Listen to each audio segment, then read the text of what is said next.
ఈ ఆరూరి రమేష్ అన్నది చదవాలి. ఈ వార్త ఎవరు రాసుకరాలే. బీఆర్ఎస్ కు ఆరూరి రాజీనామా. కేసీఆర్ కు రాజీనామా లేఖను పంపిన రమేష్ నేడో రేపో బీజేపీలో చేరే ఛాన్స్.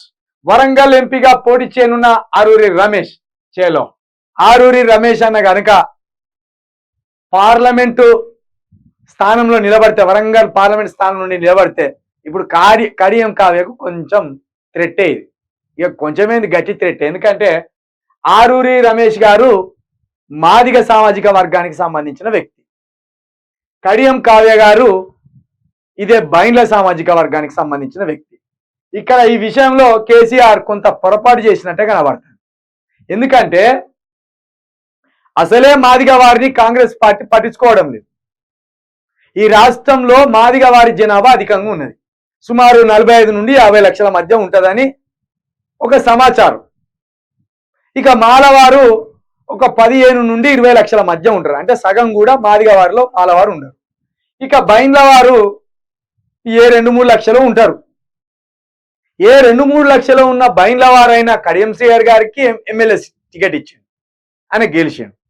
ఇప్పుడు వాళ్ళ కూతురు గారికి మళ్ళా పార్లమెంట్ స్థానం ఇవ్వడం అనేది ఇది ఖచ్చితంగా మాదిగలను అనగదొక్కే చర్య. ఇది మాదిగలను కాపాడుకున్న పార్టీలు ఖచ్చితంగా ఎప్పటికైనా నిలుస్తాయి, గెలుస్తాయి. ఫస్ట్ దఫలో కేసీఆర్ గారు మాదిగ వారికి అధికమైన ప్రాధాన్యత ఇచ్చిండు. ఒక 10-11 స్థానాలు మాదిగ వారికే ఇచ్చిండు. 19 స్థానాలలో దాదాపుగా 10 సీట్లు ఇచ్చిండు ఫస్ట్ దఫలో 2014లో. తర్వాత కూడా ఇచ్చిండు, కానీ మంత్రి స్థానాలు ఇవ్వలేదు. ఫస్ట్ దఫలో మా రాజధానికి వాడు వచ్చి దరిద్రుడైనా కూడా వాడిని వైద్య ఆరోగ్య శాఖ మంత్రి చేసి ఉప ముఖ్యమంత్రికి ఇచ్చిండు. వాడు కాపాడుకోలేకపోయాడు. ఇప్పుడు ఆరూరి రమేష్ గారు ఒక్కరే ఓడలే. ఆరూరి రమేష్ గారితో కేసీఆర్ గారు కూడా ఓడిండు ఎన్నికలలో. కానీ ఇప్పుడు ఆరూరి రమేష్ గారికి అక్కడ పార్లమెంట్ స్థానం ఇవ్వనన్నారు. మరి ఆయనకున్న స్టేటస్కి, ఆయనకున్న ఇబ్బందులకి ఖచ్చితంగా ఆయన పోటీలో ఉండవలసిందే. కాబట్టి ఆయన బరిలో దిగుతాడు. ఇప్పుడు చేరరాని పార్టీలో చేరినా మరి తప్పకుండా ఆయన బలం ఏందని చూపించుకోవాలి, ఆయన స్థాయి ఏందని చూపించుకోవాలి. ఆరూరి రమేష్ గారికి ఏనుండే ఇప్పుడు ఒకవేళ వరంగల్ పార్లమెంటు స్థానం కింద ఉన్న మాదిగలంతా ముక్కుమ్మడిగా అరే మన మాదిగ వారు ఆరూరి రమేష్ పోతే రూపాయి పెట్టేటోడే తప్పించి రూపాయి తినటోడు కాదు అనే ఆలోచనతో ఉంటే కనుక ఒట్టిగానే గెలుతాడు ఆరూరి రమేష్ అన్న.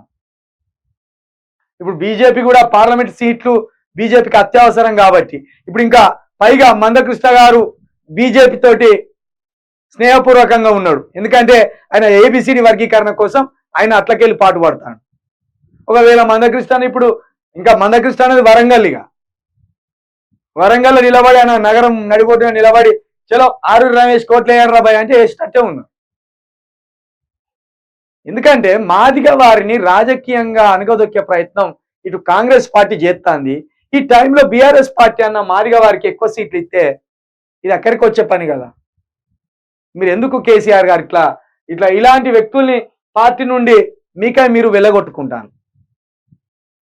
అయితే ఇప్పుడు ఈడేం జరిగింది, ఆరూరి రమేష్ గారు కేసీఆర్ గారు కూర్చున్నారు. టికెట్ ఆరూరి రమేష్ గారు అడిగాను. ఆ కేసీఆర్ గారు ఈయనా అని కేసీఆర్ గారు అన్నారట. అంటే అక్కడ ఉన్నాయన ఈమంటే ఇస్తావు లేకపోతే లేదా.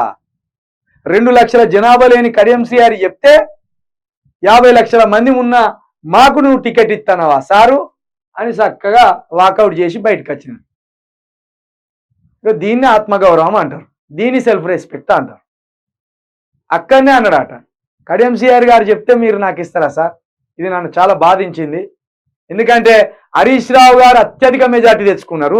హరీష్ రావు గారి తర్వాత రెండో ఎమ్మెల్యేగా 80,000 మెజార్టీ తోటి 2018లో ఆరూరి రమేష్ ఇదే వర్ధనపేట నుండి విజయకేతనం ఎగిరేసాడు.